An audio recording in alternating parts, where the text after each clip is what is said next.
This is the momentum and impulse calculator, which solves for the momentum of an object and the impulse applied to it. Let's walk through the inputs. First, select your unit system from the drop-down menu, which offers metric SI or imperial units. We'll use metric for this demonstration. Next, enter the mass in kilograms. This is the mass of your object. Then input the velocity in meters per second, the speed and direction of your object. Enter the force in newtons, the force being applied to the object. Finally, input the time interval in seconds, the duration over which the force is applied.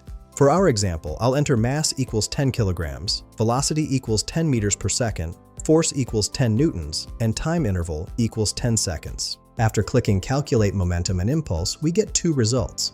The momentum equals 100,000 kilogram meters per second, which represents the quantity of motion possessed by our 10 kilogram object moving at 10 meters per second. The impulse equals 100,000 newton seconds, showing the change in momentum when our 10 newton force acts for 10 seconds. This calculator streamlines momentum and impulse calculations for your engineering projects. Find the link in the description below.